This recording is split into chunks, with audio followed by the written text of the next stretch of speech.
Welcome to the Encouragement for Work podcast with your host, Mark Griffin, founder and owner of In His Name HR. Each week, Mark interviews nationally known thought leaders from corporate America, higher education, churches, and ministries. His goal is to bring you great ideas that help engage your employees, shift your culture toward higher performance, and increase employee loyalty at the organization you lead. Each episode features an idea or process that's made a tremendous impact on employees and employers alike. Now sit back, relax, and listen in as he delivers encouragement today through this episode's special guest. Hello, and welcome to this week's podcast of Encouragement for Work. Today, I have my good friend and author, Brady Pyle, on Encouragement for Work. Today, we're going to be talking about building out of this world leaders. Brady has been a friend of mine for over 10 years. He's got incredible experience working at a variety of different organizations, and Brady's going to tell you more about his background. But currently, Brady serves as Vice President of Human Resources at the Space Center in Houston. It's a leading nonprofit science and space exploration learning center that serves as an official visitor center for NASA's Johnson Space Center. So if any of you have been to Houston and you go to visit the Space Center, more than likely you're going to meet Brady or somebody on his team. Brady, I'd like to welcome you to Encouragement for Work. And if you tell the audience a little bit more about your background, we'd appreciate it. Yeah, thanks so much, Mark. And yeah, like you mentioned, we've known each other about 10 years. I was pleased to be part of the College to Career book that you wrote, which has been a great resource to a number of family and friends over the years as well. So thank you for that. My journey started actually when I was in the 9th grade. I felt a calling to public service and to work in the government. So I went to school at Texas A&M University primarily because A&M had the option to do co-op opportunities for non-engineering students. A lot of schools in the 1990s had co-op opportunities for engineering students, but not many for business or other occupations. So I was studying public administration. While I was at A&M, I had the opportunity to work for the Department of Health and Human Services. I actually interviewed for a job they had in Washington, D.C., which was always a goal of mine to go work in D.C. At the time I interviewed, I was a sophomore in college, and they said, hey, we typically bring grad students to D.C., but we liked your interview. Would you be willing to go work in Dallas? And so I worked in the regional personnel office for the Department of Health and Human Services in Dallas for a semester, was ultimately able to get that DC experience, but that started my love of HR and really my passion for HR and government service. Decided to go into graduate school in the HR management degree at Texas A&M. Reached out to different federal HR offices in Texas to do a study about how they were set up and how they were organized. NASA said, hey, we can't fill out your study, but come visit us. Came down and visited them at the Johnson Space Center. After taking a look at their operation, and they had generalists who served as management consultants, all the customers were on site, which was different from my Dallas experience, where we were a regional personnel office servicing a 5-state region. It was just real intriguing. So I asked, how can I get involved here? They offered a graduate co-op opportunity. And in 1995, I joined the Johnson Space Center. Worked for about 10 years as an HR rep, kind of an internal management consultant, and then started management and leadership career after that. Did a lot of things. I actually moved up the ranks in HR at the Johnson Space Center, and then did a stint for 9 months as a frontline leader in engineering in 2013, because we really feel like the frontline leaders are key to employee engagement and culture. So walked in their shoes for 9 months, came back to HR. Shortly after that was named the HR director, first executive role that I had at NASA. Served in that role about 3 years, and then NASA changed its whole HR model. Rather than being decentralized and reporting to your local center director, HR was managed more corporately. So I moved into a position where I supervised the other executive HR leaders across NASA. Did that for about 3 years, and then became the Deputy Chief Human Capital Officer for NASA in the last 3 years of my NASA career. Over 5 years, we reduced costs and workforce by about 25%. and I got pretty tired. Needed a change. Fortunately, was able to take early retirement from the federal government and stepped into this role in February across the street from the Johnson Space Center. Space Center Houston's the official visitor center. We're the only ticket to get on site to the Johnson Space Center. And over here, it's been a lot of fun. It's 150 full-time staff, another couple of hundred part-time and seasonal, but able to bring a lot of lessons learned over my NASA career into the space. So it's been a lot of fun looking at leadership development from a different perspective and a different lens. Wonderful. You have an incredible background, not only in leading in government agencies, but also in human resources. And we're excited to talk about more about that as we talk about building out of this world leaders, which is the main topic. But one thing that you brought up that piqued my interest as an HR professional is, and a lot of organizations that I've worked with was either an employee or a manager or director, we believed in rotating frontline leaders as well. How else better to understand the product, the service, than to have employees that are deployed that really understand it to the level of the technicians working on the product itself. So before we get into more around the topic that you brought to us, could you speak to the group a little bit more about that? Some of our listeners may be a smaller organization of 50 million in sales and they have 30 or 40 employees, but they're looking forward and they're thinking, what type of programs should I put in place? So could you speak a little bit about that, Brady, to the audience? I know we're going to have a lot of questions around that. Yeah, Mark, that's a great point. And, NASA's organization of 18,000 employees, we had 3,000 at the Johnson Space Center. So job rotation was easy to do and a key part of our strategy. So, rotating to different parts of the organization, to very different roles, like I did, moving from HR over to engineering and giving a different perspective there was a key part of our strategy. So I can speak directly to that because coming to an organization of 150 people, one of the talent strategy principles that we have, we're growing at about 10% per year here. And one of the things I pushed with the executive leadership team is I said, look, as we grow, I think half of our new positions need to be filled with internal talent. And we've got buy-in to that strategy. So aligning our HR strategies now to that is about leadership development, job rotations. Our CEO wanted a project manager to support him with some of the new projects that he's got going. And in the past, when he was at the California Science Center, he brought on someone from a university who was studying museum studies. And that was the request that he brought to me. And I said, look, this is a great opportunity for development. Someone to work directly with you and see a broader view of Space Center Houston. And so we've worked through that, and it's very challenging because the rest of the leaders go, well, I can't afford for my key player to be spending, a year on a rotational assignment. And I've talked to him about, well, look, that gives other opportunities for your staff.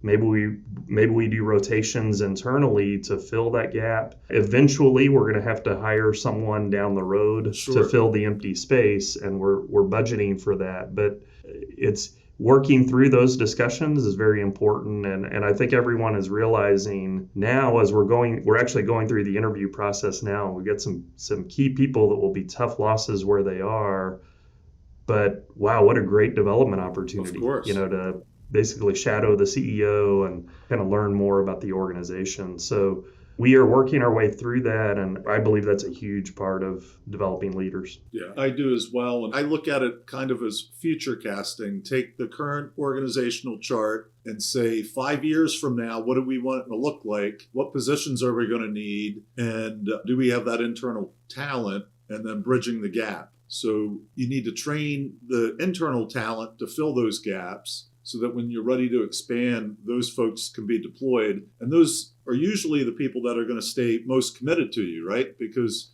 you spent time looking at their career, looking at their backgrounds, and then saying, hey, you're so important. We have this position 5 years from now. You may have to get a master's degree. You may have to get a certificate maybe in marketing if it's a marketing position. But giving that person the chance to step in the gap, growing quickly, and just hiring external people can dilute your culture, as we all know, and also upset people internally that are saying, hey, what about us? why don't we have those higher level positions? So I love that that came up so early in our conversation. So let's segue into the topic of building out of this world leaders. And let's talk about how you came up with the concept, how to apply the concept, and then I'll have some questions. Yeah, Mark. So a couple of things. And the title is actually, it's a brand that I developed a little more than 10 years ago. I started a blog called Out of This World Leadership, because my personal passions are around building leaders, helping people improve their leadership and improve organizational leadership wherever I go as well. We focused a lot on that at NASA. And one of the things we did the last several years is we really use the framework that was developed by the Center for Creative Leadership, the 70-20-10 framework, to explain our strategy and approach to leaders. So that says 70% of leadership development is about experiences on the job. So these job rotations, projects that you pick up, demonstrating excellence where you are, that's 70% of leadership development. 20% is about connections and contacts. So that's where mentoring and coaching comes in. 10% is about leadership training. And the reason that's such a helpful framework, at least certainly within NASA, and I've seen that a little bit at Space Center Houston and some other organizations that I've worked with over the years, usually when people think leadership development, they jump to the training. And so the framework of showing, hey, it's really about job experience, it's also about the mentoring and coaching that are key elements. So at NASA, we had a robust job rotation program, as we talked about. We had a robust coaching program. So we leveraged an organization called Better Up that does remote virtual coaching, which was extremely valuable the last several years in particular. And then we had a pretty robust mentoring program as well. At one point back in the day, our mentoring program was branded Yoda, Your Opportunity to Develop Another. And we had worked with Lucasfilms. They actually gave us a little unique Yoda pin.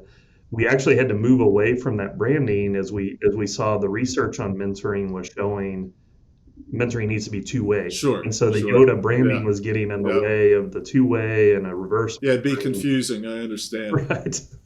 But mentoring was key. And then we had clearly kind of leadership development from a training perspective as well. We had a series of courses. So when I stepped into Space Center Houston, it's again 160 full-time staff, about 25 positions that manage people. And they really didn't have any tools available to them. We started right away. I engaged with Better Up, and we engaged with individual coaching engagements with all of our managers.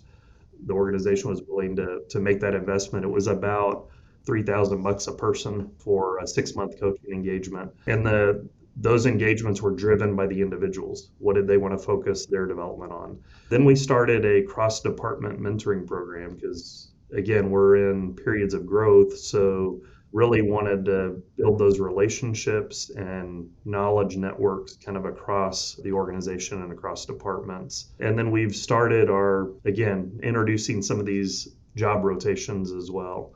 And where can we fill jobs with internal talent and grow individual and organizational capability? So it's been a lot of fun, less than a year so far. Sure. So what's been your greatest challenge getting all this information together in one spot and being able to offer it to people? Tell me more about that. Yeah, so what we decided to do, getting the Better Up coaching, getting the mentoring, we've been delivering things kind of one at a time. So I talked to the CEO about the broader strategy and my plan over the next couple of years of how we develop leaders. But we haven't talked in terms of that full strategy across the board. We're just introducing kind of new things as we go. Don't want to overwhelm folks up front and kind of pace things out. But yeah, so that's working well for us because they're engaging with each opportunity we offer. Sure. That's wonderful. Now, Brady, we just have a few minutes left in the podcast. I have 2 questions if you could answer on our way out. And one is, if a smaller organization is considering doing your plan, the way that you approach things from a leadership perspective, what's the best way for them to start doing that? And the second question is, we have a lot of listeners that are Christians. Mm-hmm. And one of the questions that most often that we have is, what's it like to be a Christian in a governmental agency? And what advice would you give folks that are out there that are Christians in a government agency in navigating their faith in the workplace? What's a great way to do that? Because it's a difficult circumstance, I know now, more than it was 30 years ago. And I have my own ideas and thoughts around it, but people would love to hear your encouragement. So just quickly, those two questions, Brady. Thank you. Yeah, so small organizations, I think, start with quick wins. What can you get out there? Is it a small mentoring program? Maybe you're pairing up a couple of key leaders with future leaders. So being strategic about those quick wins. I'm also glad to talk to anyone about ideas, bounce ideas back and forth. You can reach me through LinkedIn or other ways. As far as being a Christian and being yourself in the federal government, that did get, I would say, challenging depending on the administration Sure. that was there and some of the things they put in place. I started a little more than 10 years ago. I mentioned I started this blog, this Out of This World Leadership blog. And I'll post something about once a week on the blog. And then I highlight that post on LinkedIn and Twitter, my social feeds. And so people would see that my blog is used. I use that for my own spiritual growth. So I have a focus each year on spiritual growth. I'm doing a study on Ecclesiastes this year. Wonderful. So that's awesome. So there are clear messages of my faith and what I believe that I put out there. And what's been fascinating, Mark, is on LinkedIn, there are people from around the world going, wow, a NASA person is speaking about Jesus. Tell me more of what's going on. I didn't start a lot of those conversations in the workplace, but people were watching. They were watching my LinkedIn. Yeah. Sure. Yeah.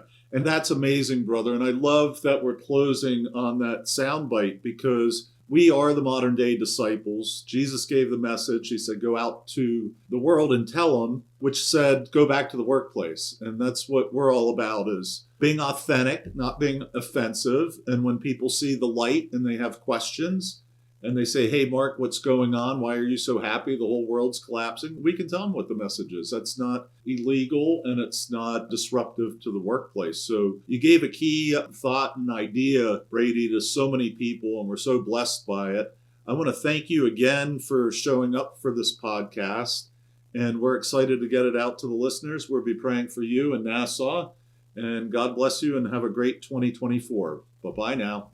Thank you, Mark. This episode of Encouragement for Work has been brought to you by Job Shepherd. Post-COVID-19 recruitment has been unquestionably hard for employers, with many struggling to find quality employees in the aftermath. Religious exempt employers have had an especially difficult time. Welcome to Job Shepherd, a platform that will change all of this for you. Job Shepherd was created to meet the demand by Christian employers, including ministries, camps, churches, colleges, and Christian for-profit companies in their search for qualified job candidates. Now, for a limited time only, employers post a job for free. Job seekers, come join us. You are always free. Learn more at www.jobshepherd.com.